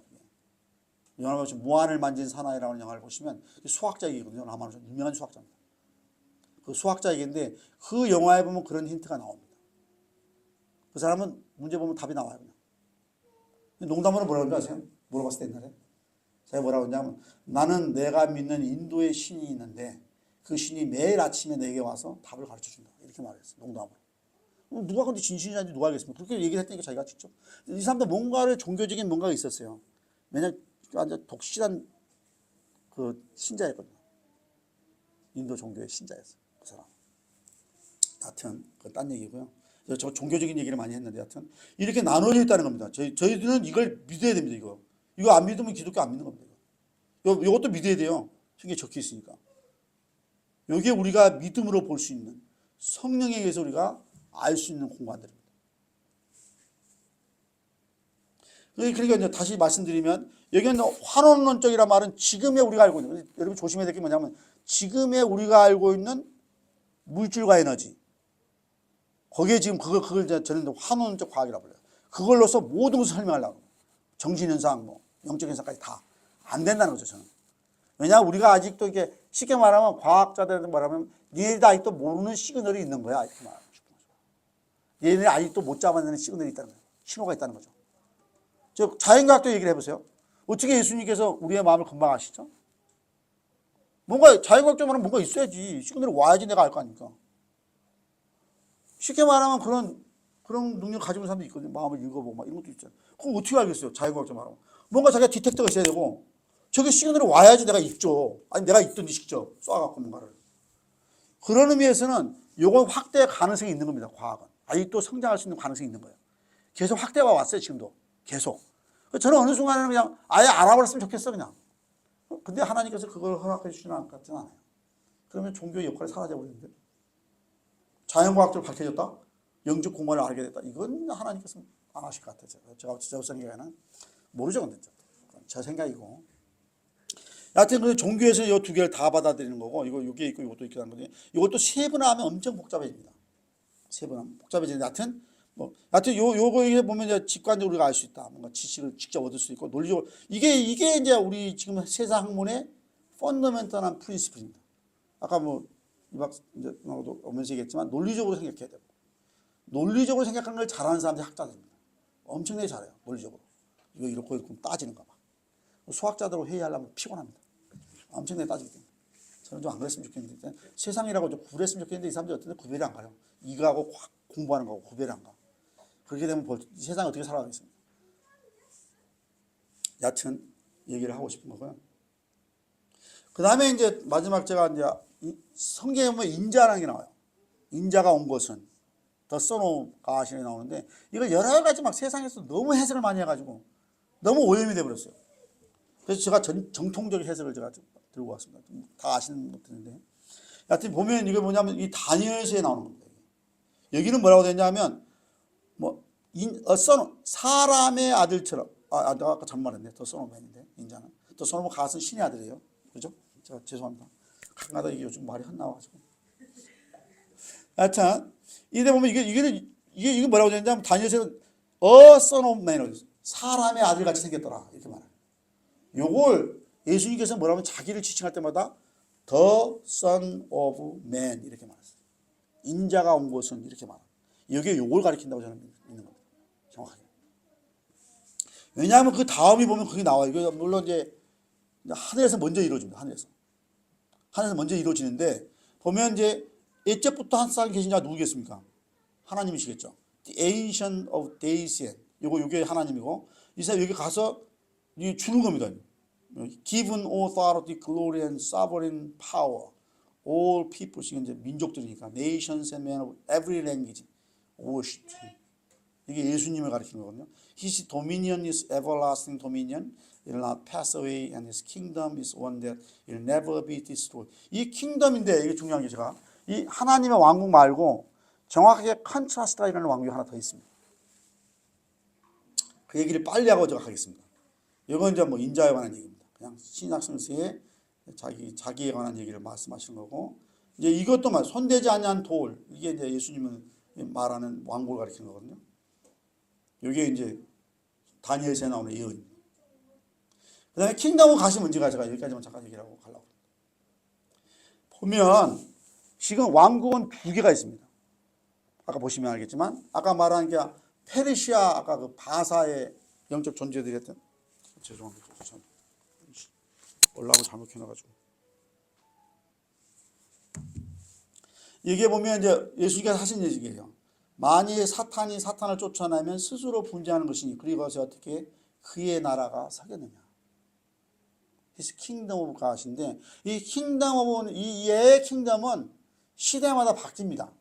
이름이 바벨론 바뀝니다. 그 다음에 페르시아 이게 바뀝니다. 얘는. 그걸 말하는 건데 그러면 이제 이게 이 나라가 이제 그 나라예요. 다른 나라 디아드원 다른 거고 이게 보시면 예수께서 뭐라고 하신다면 이방인의 집권자들이 그들을 임의로 주관하고 여기까지가 이제 다른 나라 아까 디아드 킹덤의 하나의 양상을 보여주는 거예요. 임의로 주관한다. 이게 룰 오브한다. 이게 기독교의 우리 킹덤의 룰이 아닙니다. 왜냐하면 정확하게 예수님께서 컨트롤을 하셨어요. 이건 아니야라고 하셨어요. 그들에게 권세를 부르는 줄은 너희가 알고 너희 가운데는 그렇지 아니하니 이게 그 다음 킹덤 디아드 킹 우리 킹덤을 가서 설명할 장면입니다. 여러분들께서 그 정확하게 인식해야 돼요. 교회도 마찬가지예요. 교회도 킹덤을 가시 돼야 됩니다. 잘못하면 킹덤을 세이탄 될 수도 있어요. 목사님 막 자기만도 다 해버리고 막 자기가 왕처럼 군림하고 이거 하나님이 원하는 나라가 아니에요. 그걸 정확하게 이게 이 두 개의 킹덤을 정확하게 컨트롤을 해야만이 정확한 교회를 찾을 수가 있습니다. 이 교회가 정말 잘못된 교회인지 이상한 교회인지 아닌지 이 거짓 선지자가 있는지 없는지 이걸 보시면 그 기획구조를 자세히 읽어보셔야 돼요. 그게 우리의 킹덤에 관한 얘기가 나옵니다. 이게 아니라는 거예요. 너 이거 해 이거 해 이게 아니라는 거 하나님 나는 그런 거 없습니다. 사람이 와가지고 너 이거 해 너 이거 하고 그렇게 안 하잖아요. 다들 하시겠냐고 여쭤보잖아요. 뭐 기도 좀 해보시면 안 될까요? 하나님께 좀 물어보셔가지고 좀 해주시면 안 돼요. 이렇게 말을 하지 이거 하세요 이런 사람이 어디 있습니까? 교회에서. 그런 거 안 되는 거. 그걸 두 개를 이제 제가 분리시키는 건데 예를 들면 봐봐. 그러면 얘의 역사가 어떻게 되냐? 킹덤 오브 가드의 역사도 있습니다. 실은 있고 나라에서 눈으로 보이는 것들도 킹덤 오브 세이탄이 같이 나옵니다. 성경에 섞여 있어요. 두 개가. 근데 예를 들면 이런 게 나와요. 이게 누구냐면 이 사람이 뭐예요? 가인이라는 사람이 나와요. 이 사람이 어떤 면에서는 첫 번째 킹덤 오브 세이탄입니다. 얘가 성을 쌓고 그 다음에 그의 아들의 성을 이 에녹은 이제 선지자 에녹하고 다릅니다. 동명이인이 많이 나오기 때문에 그건 아니에요. 같아. 그 다음에 두 번째 킹덤 오브 갓은 누구나 나오냐면 성경에 적혀 있는 게 이겁니다. 이 사람 님라드라는 사람인데 니므롯이라고 되어 있는 이 사람입니다. 이 사람 근데 이 사람 쉽게 말하면 The First Emperor 같은 겁니다. 이 지상에 나타난 첫 번째 황제예요. 황제가 영어로 하면 King of Kings입니다. 예수님도 King of Kings예요. 왕 중에 왕이 나와요. 그게 황제거든요. 이것도 마찬가지. 이 니므롯이 첫 번째 황제입니다. Great Mighty War라고 적혀 있어요. 이게 시작입니다. 그 나라는 신할 땅의 바벨과 에렉과 약각과 이렇게 시작됐다. 이렇게 나옵니다. 그 다음에 이제 이게 그 아까 이제 그런 나라들을 사탄의 나라들 인간의 몸에 비유해서 한 게 요거잖아요. 다니엘서에 나오는 왕이여 왕이 한 큰 신상을 보셨나이다. 그 신상이 왕의 앞에 섰는데 어쩌고 저쩌고 이렇게 나옵니다. 인간들이 만든 아까 킹덤 오브 세이탄 그 전체를 조명하는 겁니다. 어떤 세계들이 세워지는지. 그리고 이제 이게 마지막에 이게 뭐냐? 이 순대장 이게 킹덤 오브 갓입니다. 이게 아까 우리가 그러니까 쉽게 말하면 우리가 킹덤 오브 갓의 피플 백성이 됐잖아요. 그 백성이 된 그 원조가 어디 영적 계보는 뭡니까? 성경에 적혀 있는 대로만 하면 멜기세덱의 계보를 쫓아 멜기세덱의 반차를 쫓아 예수님께서 세 삼종직을 이어받습니다. 세 개를 왕과 선지자와 제사장의 직분을 받습니다. 고기의 신약 시대에 다시 우리가 예수의 영을 받아서 우리가 하나님의 아들이 되면서 예수의 영, 그러니까 하나님의 아들 딸들이죠. 그 계보를 따라서 우리가 지금의 우리가 되는 겁니다. 그러니까 우리가 킹덤 오브 갓의 멤버죠. 중요한 지상에 있어서. 그런 의미에서는 이제 아까 말씀드린 대로 그거 영적 계보가 하는데 누구에 의해서 우리는 어떤 면에서 피로 만져진 형제자매입니다. The blood of Jesus. 예수의 피로 만져진 형제예요. 영적으로 말하면. 우리가 뭐 지상에서 우리 몸 때문에 형제자매들도 많지만 저는 거의 뭐 우리 시청자 교수님 박사님하고 거의 형제자매 진짜 가까운 형제처럼 지내는데 그게 피로 맺어진 거예요. 실은. 그게 예수의 피입니다. 예수님의 피. 그걸로 맺어진 거고 그게 우리의 왕국입니다. 그러면 이제 이게 그 얘기예요. 아까 예수님이 말씀하시는 그 왕국을 얘기하는 거 이게 결국에 가서 우리가 다 이 지상을 다 삼키는 거죠. 우리가 다 우리한테 넘어올 겁니다. 그게 마지막 때죠.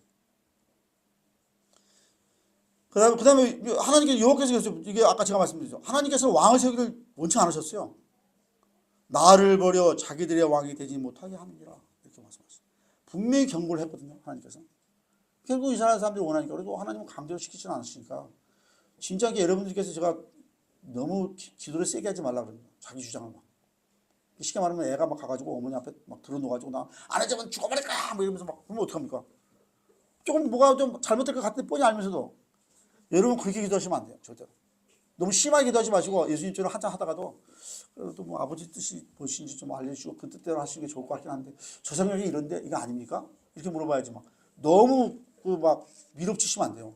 그럼 잘못되는 수가 있어요. 잘못하면 나중에 더 손해는 이거 봐요. 이게 자기들이 이렇게 하다가 지금 망했잖아요. 하나님 시킨 대로 했어야 되는데 그래 주세요. 우리 잘할게요. 뭐 이러면서 왕 주세요. 그러다가 결국 봐봐요. 뭐예요? 그래도 그러려면 이렇게라도 하면 안 될까? 뭐 이런 거.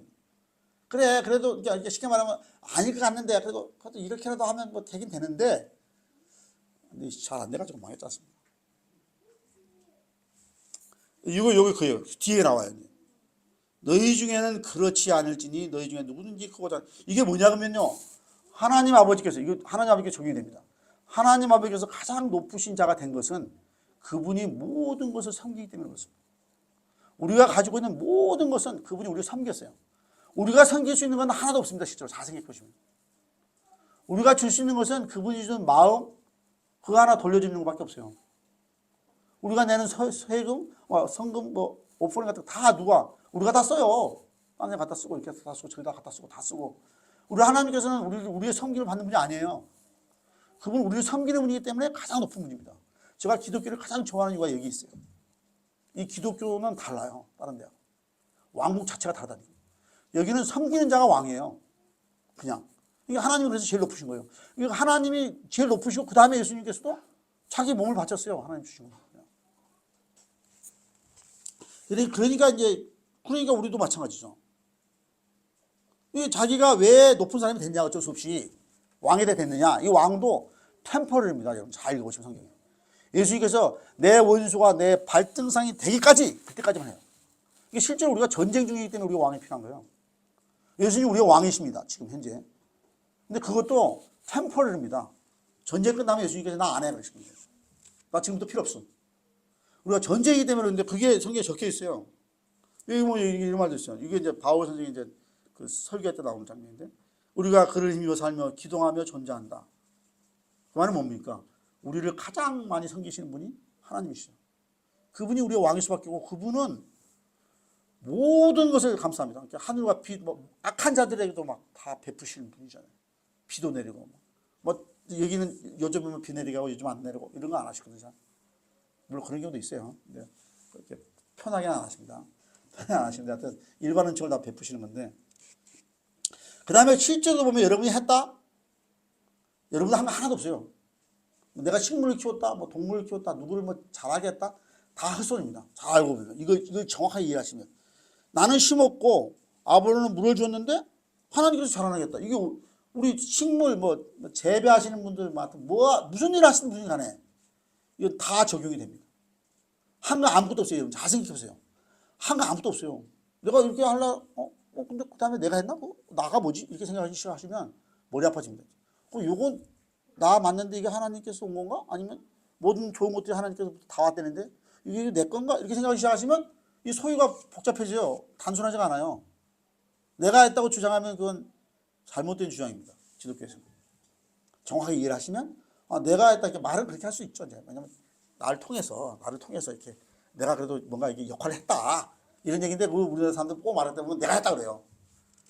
그걸 잘 새겨 들으셔야 돼요. 그냥 이 사람 통해서 했다고? 오케이. 그러니까 언어니까 그냥 잘 이해하시면 됩니다. 여기 나옵니다. 주께서 내 주께 말씀하시기를 내가 내 원수 내 발판에 되게 하기까지 너는 내 우편에 앉으라. 이게 뭡니까? 내가 쟤네들을 완벽하게 굴복시키면 너 더 이상 왕 안 해도 돼. 이런 얘기. 왕은 한 분이십니다. 하나님 아버지 한 분이십니다. 그분만이 왕이에요. 모든 것을 섬기기 때문에 그렇습니다.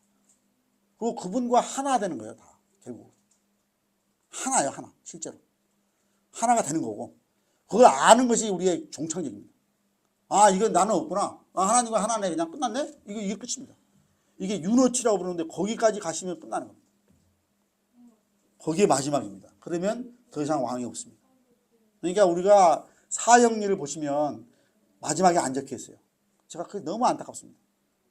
사형리의 마지막 장면이 뭐냐면 왕이 앉아있고 자기가 서핑하는 장면이에요. 그게 마지막이 아닙니다. 왜냐하면 이게 요한계시록에 보면 뭐가 나오냐면 너는 내 우편에 앉으라 이렇게 나와요. 이게 뭐냐면 그 다음에 뭐겠습니까? 우편에 앉으라는 게. 그게 하나됨의 바로 직전이에요. 나 대신 옆에 앉아서 너 왕처럼 해봐 이런 얘기잖아요. 지금. 그 다음에 뭐겠습니까? 없어지는 거예요. 그냥. 유노티가 일어나요. 그래서 그게 끝입니다. 마지막입니다.